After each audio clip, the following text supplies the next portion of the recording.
প্রিয় শিক্ষার্থীরা, আজকে আপনাদের আইসিটি পঞ্চম অধ্যায়ের খুবই খুবই গুরুত্বপূর্ণ একটি বহু নির্বাচনী প্রশ্ন সম্পর্কে ধারণা দিব, যেটি আপনি যদি প্রোগ্রামিং সি সম্পর্কে আপনার ধারণা একটু কমও থাকে, আপনি ভালোভাবে উত্তর দিতে পারবেন। তো সেটা হচ্ছে যে ফর লুপ। তো আমরা যারা প্রোগ্রামিং সি মোটামুটি একটু করেছি তারা জানে যে ফর লুপের অংশ থাকে তিনটি। ফর লুপের অংশ কয়টি থাকে? তিনটি। যার প্রথমটি হচ্ছে ইনিশিয়ালাইজেশন। যার প্রথমটি কি? ইনিশিয়ালাইজেশন। ইনিশিয়ালাইজেশন মানে কত থেকে শুরু হবে, কত থেকে শুরু হবে। আপনারা এই কনসেপ্টটা একটু মনে রাখবেন। ইনিশিয়ালাইজেশন মানে কি? যে কত থেকে শুরু হবে। এরপরে এর 2 নম্বর যে অংশ, এই যে দ্বিতীয় যে অংশ, সেটা হচ্ছে কন্ডিশন। সেটা কি? কন্ডিশন। কন্ডিশন বলতে আমরা বুঝি যে এই লুপটি কত পর্যন্ত চলবে। লুপটি কত পর্যন্ত চলবে মানে এর ব্যাপ্তিটা কত পর্যন্ত। এবং এর লাস্টের যে অংশটা, এই অংশটি হচ্ছে যে এটা আপডেট অংশ, ইনক্রিজ অথবা ডিক্রিজমেন্ট। যেটা লাস্টের যে অংশ, এটাকে আমরা বলি যে আপডেট অংশ। আপডেট অংশের মধ্যে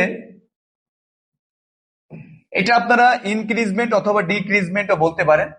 আপডেট অংশ বলতে যে এখান থেকে কত বৃদ্ধি বা কম হবে, যে কত বৃদ্ধি পাবে, মূলত যে পরিবর্তনটা কি হচ্ছে।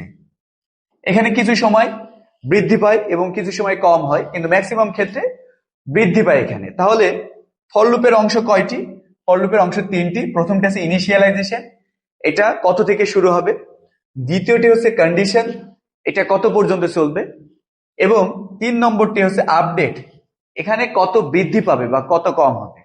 তো আমরা সেই ক্ষেত্রে খেয়াল করি যে এখানে ফর লুপের প্রথমে এই যে ইনিশিয়ালাইজেশন, প্রথম অংশে আছে কি 1। প্রথম অংশে কি আছে দেখেন তো, 1। তার মানে এই লুপটি শুরু হবে কত থেকে? 1 থেকে। দেন এরপরে এর কন্ডিশন, কন্ডিশন আছে কত পর্যন্ত? 10।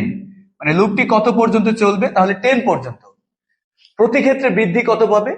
প্রতি ক্ষেত্রে বৃদ্ধি পাবে কত করে? 2। মানে এই মানটা যেহেতু শুরু হয়েছে, এটা আপডেট হতে হতে হতে হতে 10 পর্যন্ত যাবে।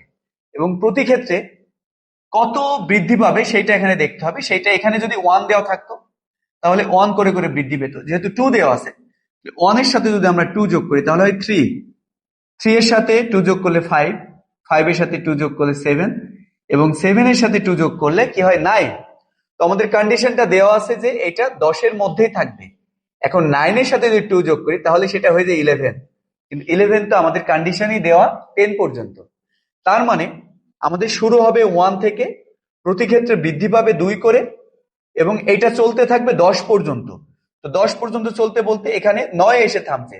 তাহলে আমাদের এই লুপের আউটপুট কোনটা হচ্ছে? 13579। 13579। তাহলে আমাদের উত্তর কত? উত্তর হচ্ছে যে গ নম্বর, 13579। তার মানে আমরা এই টাইপের প্রশ্নের মধ্যে প্রথমে দেখব কত থেকে শুরু হচ্ছে। 1 থেকে শুরু হচ্ছে, কত পর্যন্ত চলবে? 10 পর্যন্ত চলবে। প্রতি ক্ষেত্রে বৃদ্ধি কত পাবে?